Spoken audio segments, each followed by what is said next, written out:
जी से मंगल किया। आपने देखा भगवान ने हरण कर करके रुक्मिणी जी को लाया और विवाह किया।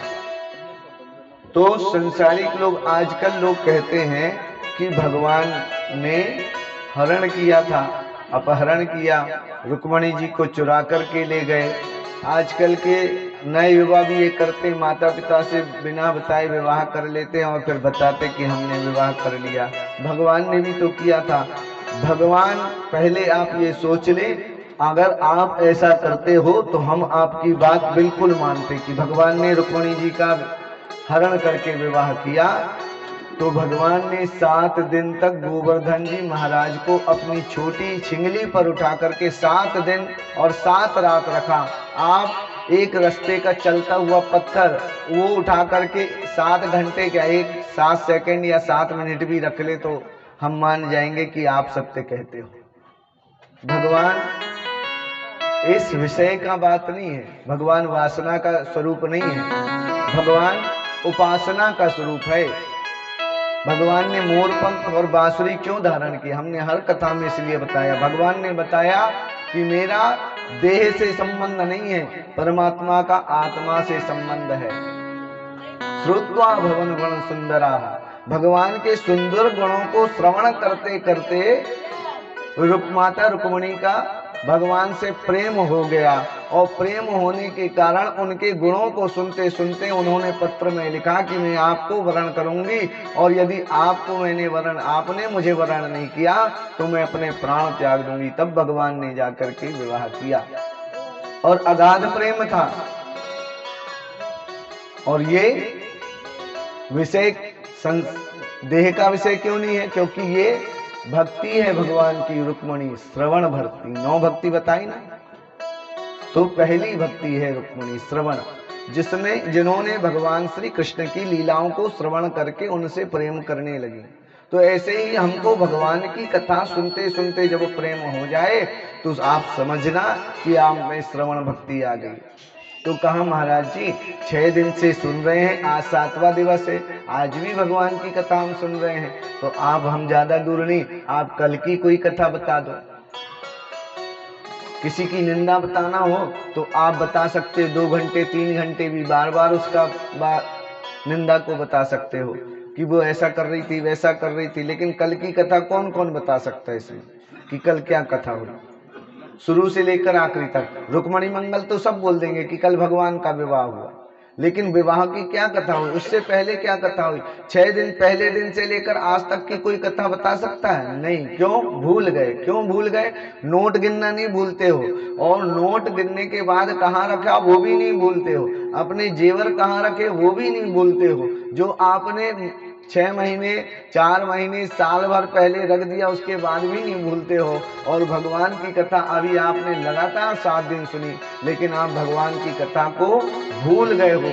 इसलिए आप श्रवण तो कर रहे हो लेकिन श्रवण भक्ति आप में नहीं आई, क्योंकि वह भगवान की कथा आपके हृदय में बैठना चाहिए, तब तो आपको उस कथा का लाभ मिलेगा। नहीं तो कथा सुनी और उठे और अपना झड़ाया और चल दिए तो कुछ हाथ में नहीं लगा। महाराज कथा को श्रवण करके श्री रुक्मिणी जी माता कहती हैं कि उस पत्र में लिखा कि आपके गुणों को श्रवण करके मैं आपकी हो गई हूँ। हे परमेश्वर, हे परमात्मा, मैं आपकी बन गई हूँ, अब दूसरे के बनने के योग्य नहीं हूँ। ऐसे ही प्रभु की भक्ति को श्रवण करते, ईश्वर नाम श्रवण करते हुए आप उस परमात्मा के हो जाओ, तब आपकी श्रवण भक्ति सार्थक होगी।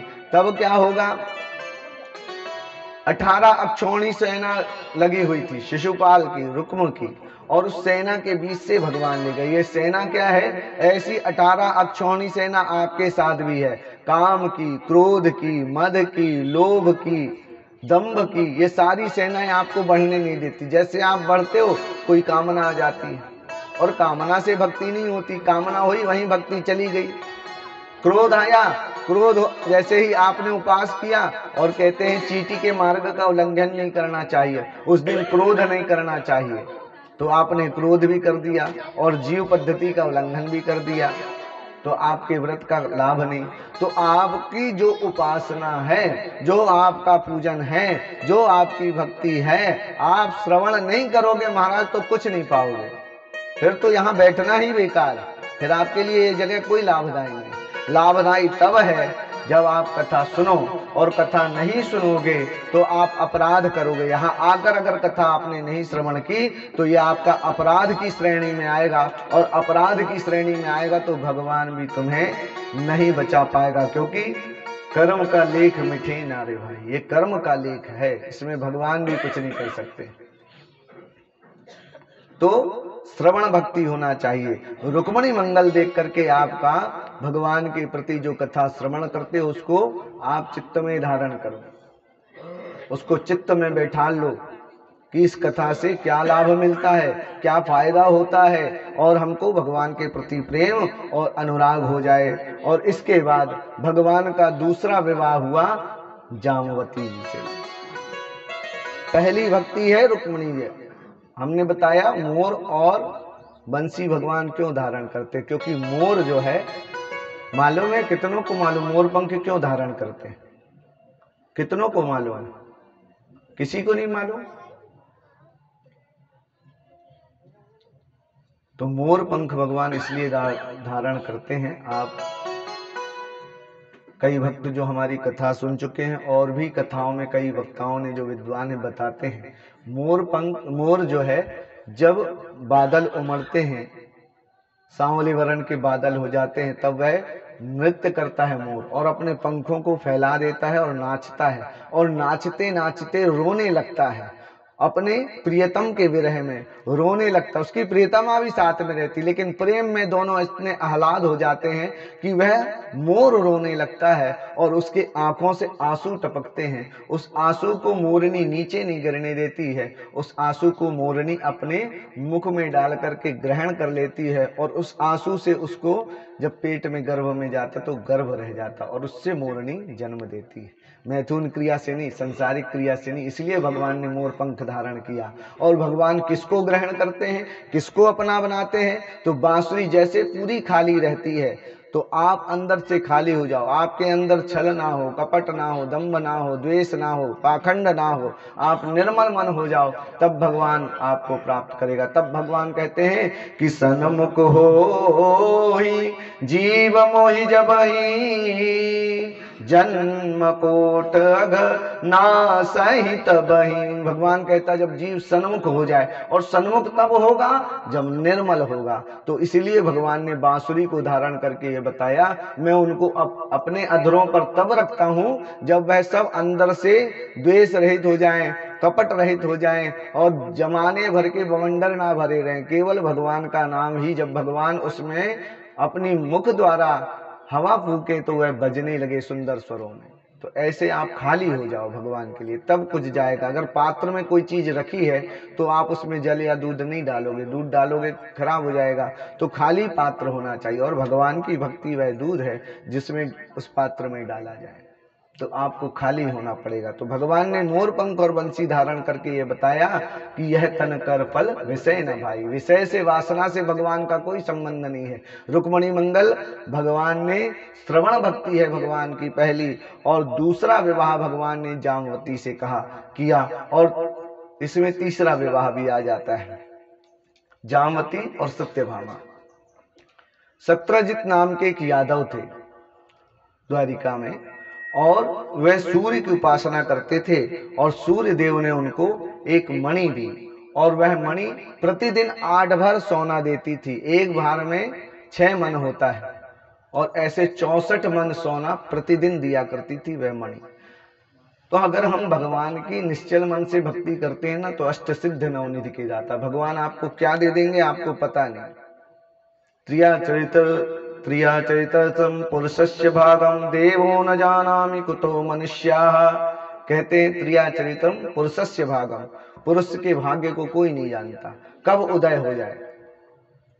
ऐसे कई उदाहरण हैं, लेकिन अब निजी किसी के बात में नहीं जाए। तो ये आप सोचिए कि कब भगवान आपके भाग्य उदय कर दे, कब आपके जीवन में सुख समृद्धि भर दे, आप स्वयं भी नहीं जानते। इसलिए भगवान के चरणों में लगे रहो। क्यों? क्योंकि आप परिश्रम करके उतना कमा सकते हो धन जो आपको सुख प्रदान करे, वो भी पूरा नहीं होगा और वो भी अन्य अन्य जगह चला जाएगा। लेकिन जब आप परिश्रम करके ईश्वर को भजोगे तो वह धन आपके घर में आएगा, आपकी पूर्णता को प्रदान करने के बाद भी आपके घर में संचय होकर के रहेगा, क्योंकि इसमें लक्ष्मी की कृपा हो जाती है। और जो भजन नहीं करते हैं तो धन कितना भी आए वह अपने जाने के रास्ते बना देता है। इसीलिए जो है भगवान का भजन करते हुए परिश्रम करके धन कमाए, अनेकों सुख समृद्धि जो इच्छा करहु मन माहि, राम कृपा कछु दुर्लभ। जो इच्छा करोगे वह सब आपकी पूरी होगी जब आप भगवान की नवदा भक्ति करोगे।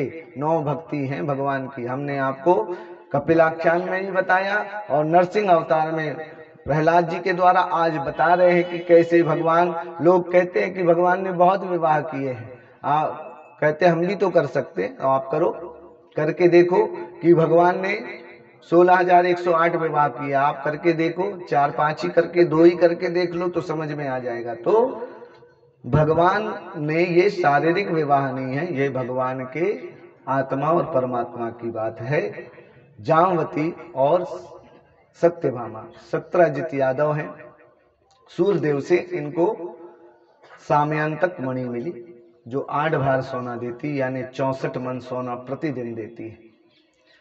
और सुधर्मा सभा है भगवान की, सुधर्मा सभा जहां भगवान बैठ करके धर्म की चर्चा करते हैं, उस सुधर्मा सभा में भगवान बैठे हुए और वहां पर कई लोगों ने कहा कि भगवान सत्रजित के पास सामंतक मणि है जिसे हमारे द्वारिका में होना चाहिए, इससे जगत का पालन हो, जगत का कल्याण हो और द्वारिका के सब लोगों को सुख वैभव की प्राप्ति हो। तो जो है भगवान ने कहा ठीक है, और भगवान ने जाकर सत्रजित से कहा कि ये मणि आप द्वारिका में दे दो, इससे द्वारका वासियों का कल्याण होगा। तो कहा नहीं नहीं, ये तो मेरी उपासना से मुझे प्राप्त हुआ है, मैंने भगवान का तप किया है, व्रत किया है, नाम स्मरण किया है, तब जाकर के मुझे यह सामयंतक मणि प्राप्त हुई है। भगवान ने कहा ठीक है, अगर आपके किसी धर्म से, पूजन पाठ से दूसरे का कल्याण होता हो तो उसमें कदापि भी अपना कदम पीछे नहीं करना चाहिए। आजकल हमने देखा लोग भगवान का कोई फूल लेने गया, उससे फूल लेकर के चढ़ा दिया, जल चढ़ा दिया, तो जो चढ़ाने आया उसको मन में दुख होता, दुख नहीं करना चाहिए, वो उसने चढ़ा दिया, उसके किए हुए कर्तव्य का फल भी आपको कुछ ना कुछ अंश मिलेगा, क्योंकि आपकी दी हुई चीज, आपकी रखी हुई चीज उसने चढ़ा दिया, तो मन में दुख नहीं करना चाहिए। और जो कर्म हम करते हैं दूसरों पर यदि हम द्रवित हो जाएं तो हमारे जप और तप के फल प्रभाव से वह उसके दर्द कष्ट दूर हो जाते हैं। तो ऐसे करने का प्रयास करना चाहिए, लेकिन लोग अपना ही उपभोग करते हैं, स्वयं के लिए ही सब कुछ करना चाहते हैं। अगर किसी को बोल दो आज व्रत रहा, तुम हाथ रख दो, ये मेरा बच्चा ठीक हो जाएगा, तो वो नहीं रखेगा। क्यों? क्योंकि सोचेगा मेरे व्रत का फल उसको चला जाएगा, तो इसलिए जो है हाथ नहीं रखते। कहने का अभिप्राय यह है कि जो आपको परिश्रम से या साधना से आपको कुछ सिद्धि मिली हो तो उससे जन कल्याण करना चाहिए, तो उत्तरोत्तर उन्नति होती है। नहीं दिया सत्रजित ने। सत्रजित का एक भाई है छोटा प्रसेन, उसने वह मणि ली और शिकार खेलने चला गया। वहां गया, शेर का शिकार करना था, शिकार करने आए थे, शिकार होके चले, सिंह ने प्रसेन का शिकार कर लिया और प्रसेन वहां मारा गया। पता चला तो सत्रजित ने ये कलंक लगा दिया, भगवान को कह दिया कि ये कृष्ण द्वारिकाधीश इस मणि को लेना चाहते थे और इसीलिए इन्होंने मेरे भाई का वध कर दिया। और ये बात भगवान को पता चली। भगवान ने अपना कलंक मिटाने के लिए, कलंक क्यों लगा भगवान को? त्वया भाद्रपदे शुक्ल चतुर्थयाम चंद्र दर्शनम तृतयेन भगवान व्रथा सापमवात्मानम। भाद्रपद शुक्ल पक्ष की चतुर्थी को जो चंद्रमा देख ले उसको दोष लगता, भगवान को भी ये दोष लगा। भगवान ने दोष मिटाने के लिए द्वारिका से कुछ लोगों को लेकर के देखने गए तो वहां प्रसेन के शरीर के अवशेष मिले, मणि नहीं मिली। आगे देखा तो शेर के पंजे बने हुए थे, उसके सहारे आगे गए तो शेर का भी विकसित शरीर मिला, कुछ अंश शरीर के मिले, और उसके बाद एक रीछ के, भालू के पांव के निशान बने थे। और उसके सहारे भगवान चले गए अंदर और एक गुफा मिली। गुफा में सबको कहा आप बाहर रुको, और भगवान अंदर गए। गुफा में अंदर गए तो क्या देखा, एक कन्या उस मणि से खेल रही है। और भगवान जैसे ही लेने गए तो उस कन्या ने जोर से चिल्लाया, और उसी समय उसके पिता जामवान जी आ गए और देख करके 27 दिनों तक युद्ध चला और एक एक नस ढीली कर दी। तब पैरों में जामवत जी गिर गए, प्रणाम किया, आप कौन हैं? तब भगवान श्री कृष्ण ने कहा कि जामवत जी, जामवान जी, आपने मुझे पहचाना नहीं? बोले प्रभु मैं नहीं पहचान पाया। तब भगवान ने कहा जब रामावतार हुआ था तो रावण को जब मारा गया और राम जी विजय हुए, श्री राम जी विजय हुए, तब कहा कि हनुमान ने भी बहुत असुरों को मारा, लखनलाल जी ने भी बहुत असुरों को मारा, श्री रामचंद्र जी ने तो रावण का वध किया और बड़े मेघनाथ कुंभकर्ण इन सब का वध किया। जामवंत जी आपने किसी का वध क्यों नहीं किया? आपने किसी असुर को क्यों नहीं मारा? बोले प्रभु दो ही थे मेरे बल के, एक रावण और एक कुंभकर्ण, उनको आपने मार दिया। अब मेरे जैसा प्रतापी बलवान कोई और है नहीं, तो मेरी एक ही इच्छा है कि मुझे ऐसा कोई मिले जिससे मैं मल्ल युद्ध कर सकूं। तो भगवान ने देखो, भगवान त्रेता में थे और द्वापर तक प्रतीक्षा करना पड़ी। क्यों? क्योंकि कामना में फंस गए। एक कामना, इसलिए मन में कोई अंत तक कामना ना रहे। जब आप 50-60 आप बहू बेटा देख लो, उसके बाद मन में कोई कामना नहीं रखना। कामना रखोगे तो इस संसार का आवागमन चलता रहेगा। कामना आपकी खत्म हो जाना चाहिए कि हमने मकान बना दिया, संतान हो गई, गृहस्थ को निभा दिया और अब गृहस्थ को बहू बेटा संभाले, हम भगवान का भजन करेंगे। अगर कामना रही फंस जाओगे। जामवंत जी फंस गए और जब अस्थि पंजर सब एक एक नस ढीली हो गई और तब भगवान ने बताया तो इनको ज्ञात हुआ और भगवान के चरणों में वंदन करते हुए कहा कि प्रभु आप मेरी ये जामवती रूपी कन्या को ग्रहण कर लें। और भगवान ने वहां जामवती जी से विवाह किया और साथ में मणि लेकर के जामवती को लेकर द्वारिका में आए और द्वारिका में आकर जब सत्यजित के घर गए और सत्यजित को वह मणि दी, सब बताया कि कैसे कैसे ये मणि किसके हाथ में गई और लौटा दिया।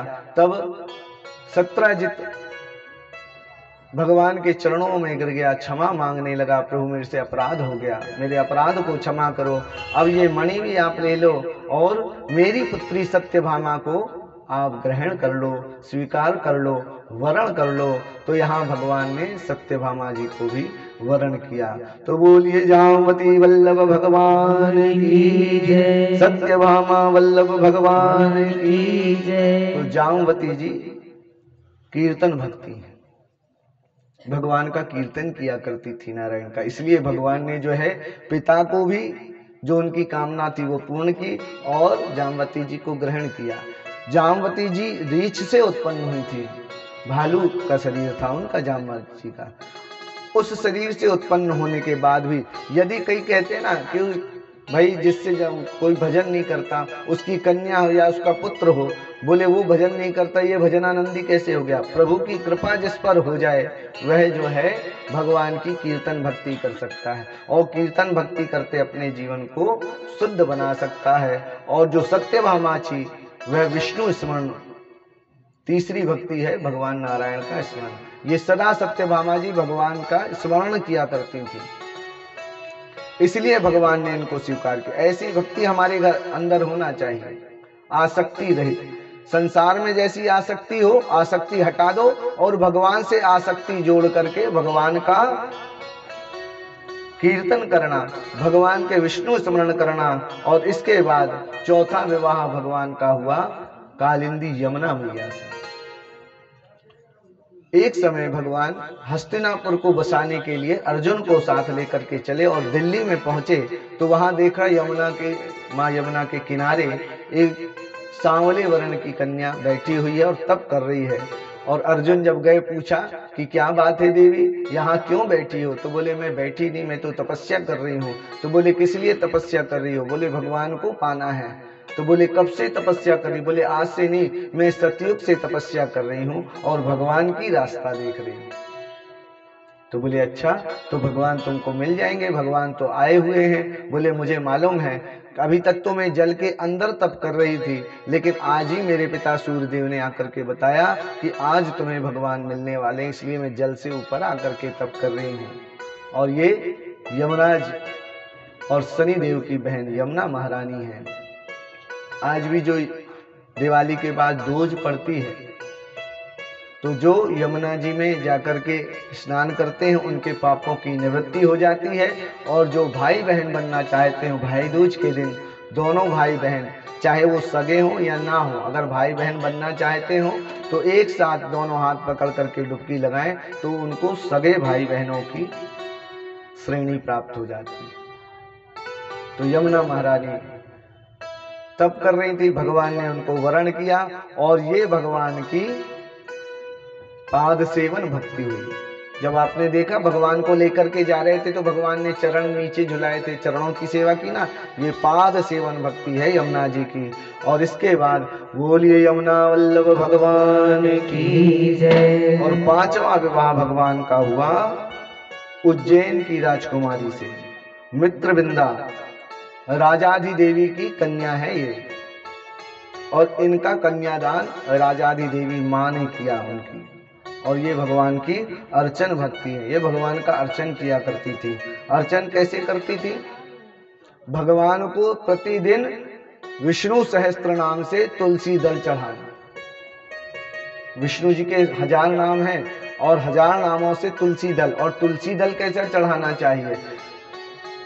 भगवान के सामने बहुमूल्य मणि रख दो, सुंदर सुंदर व्यंजन रख दो, उससे भगवान प्रसन्न नहीं होते, लेकिन एक तुलसी दल चढ़ाते उससे भगवान प्रसन्न हो जाते हैं। तो इसलिए ये अर्चन भक्ति करती हैं।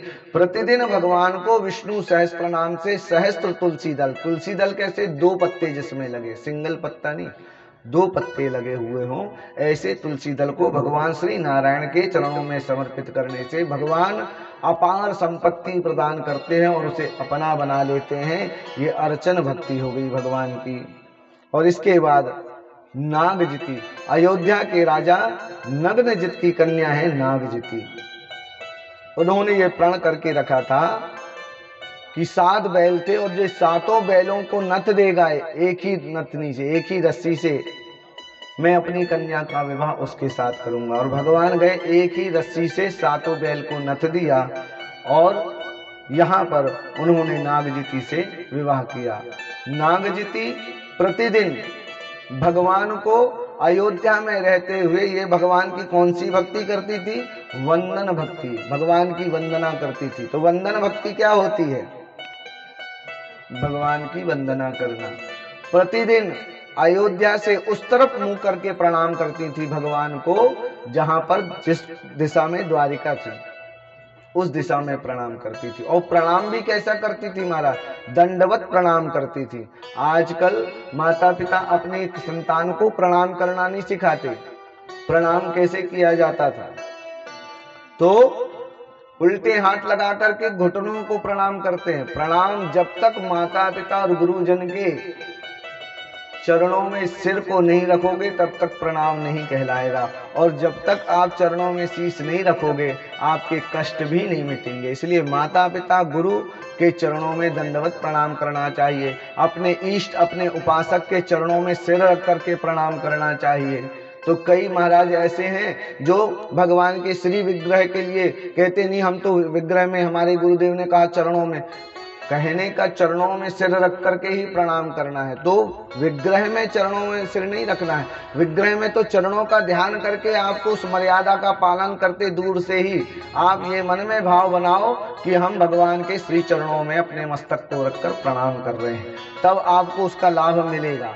आपका अगर मन नहीं लगता है तो उस विग्रह में प्रणाम करने का भी मतलब नहीं मिलता है। अगर माता पिता के चरण आपने घुटने से छू लिए तो उसका भी आपको लाभ नहीं मिलेगा। गुरुदेव को आपने ऐसे ही चरण नहीं छुए तो उसका प्रभाव भी आपको, चरण छूना मतलब अपने मस्तक को उनके चरणों में रख देना, यही दंडवत प्रणाम कहलाता है। और पंचांग प्रणाम कहलाता, 5 अंगों से दंडवत, 8 अंगों से भगवान को प्रणाम करना साष्टांग प्रणाम कहा जाता है। रघुनाथ दास जी जो महाराज हैं, आज आप जो आओ राधा कुंड के समीप उनकी समाधि है, क्योंकि वृंदावन में जाना राधा कुंड के समीप उनकी समाधि है।